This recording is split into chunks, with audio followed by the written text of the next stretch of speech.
Programang ito ay rated SPG. Striktong patnubay at gabay ng magulang ang kailangan. Maaaring may masiselang tema, lengguwahe, karahasan, sexual, horror o droga na hindi angkop sa mga bata.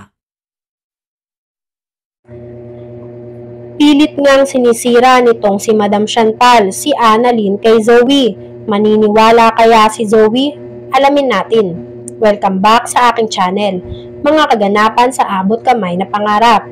Napaka-intense nga ng mga pangyayari sa abot kamay na pangarap. Natanggap na ni RJ ang pinadalang regalo ni Madam Chantal para sa kanya. Nagtataka nga itong sila RJ at si Giselle kung kanino galing ang regalo. Buong akala pa nga nila na pa-welcome gift ito para kay RJ sa pagbabalik niya bilang isang doktor. Pinabuksan nga ni Giselle kay RJ ang regalong iniwan sa lamesa niya. Laking gulat nga nitong si RJ nang mabasa niya ang pagbati sa kanya sa sulat na pinadala. Na Doc RJ, congrats! Zoe is officially a mom. Nanlaki ang mata ni RJ dahil hindi niya alam kung ano ang magiging reaksyon niya. Hindi siya makapaniwala sa natanggap niya. Buong akala pa nga niya ay may nagpa-prank lang sa kanya. Sinabihan siya ni Giselle na huwag siyang umarte ng ganun dahil nasa tamang edad na nga daw si Zoe at hindi na 13. Hindi lang nga daw matanggap nitong si RJ na bakit hindi sa kanya sinabi nitong si Zoe at sa ibang tao niya pa nga nalaman. Hindi matanggap ni RJ na wala ngang pinakilala itong si Zoe na kahit isang boyfriend sa kanya. Tapos malalaman nga lang niyang buntis na nga ito. Puro na nga lang daw problema ang binigay ni Zoe sa kanya. Sinisi ni RJ ang sarili niya dahil malamang nga ay nagkulang daw siya kaya nagkaganon itong si Zoe. Galit na galit nga ito sa sarili niya. Pinalakas at kinumpronta naman siya ni Giselle, ang kapatid niyang si Ubeng, na hindi ito nagkulang at naging mabait pa nga daw na tatay si RJ sa mga anak niya. Kaya wag daw sisihin ni RJ ang sarili niya. Samantala, tinanong nga nitong si Madam Chantal si Daphne kung nagawa na ba niya ang unang hakbang ng plano nila. Na ang plano nga nitong si Madam Chantal na palabasin na si Annalyn ang nagkalat ng resulta ni Zoe. Pagsasabungin niya nga ang dalawa para itong ang si Zoe ay sa kanya na kumampi ng tuluyan. Matapos nga nilang mapaalam kay RJ ang kalagayan ni Zoe, kasama ng result na si Annalyn lang ang may kopya.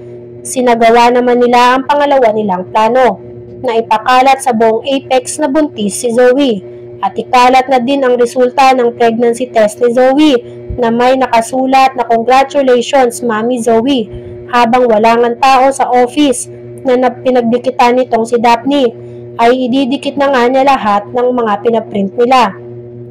Una nang nakakita ng mga resulta itong si Nurse Evan at Nurse Karen nang pumunta sila sa CR para maglagay ng lashes.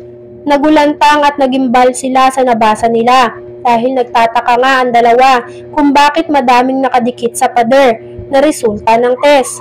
At pagkabasa nga nila ay congratulations Zoe nga ang nakalagay at confirm na buntis nga si Zoe. Samantala, bilang magulang nga nitong si Zoe, kinausap ni RJ si Zoe tungkol sa pinagbubuntis niya.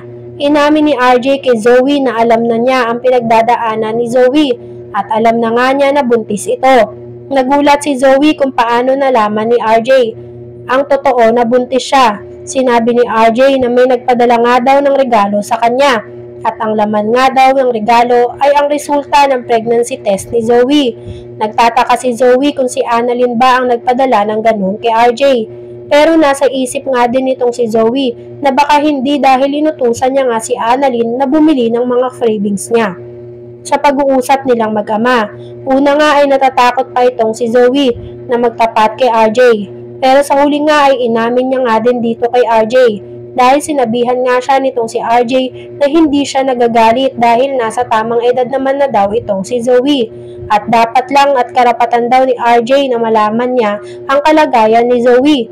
Natuwa naman si Zoe dahil sa wakas ay tanggap ni RJ ang pagbubuntis niya.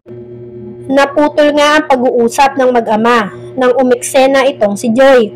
Pinakita ni Joy kay Zoe ang lab test niya at hindi ito makapaniwala. Tinanong ni Zoe kung saan nakuha ni Joy ang lab test niya.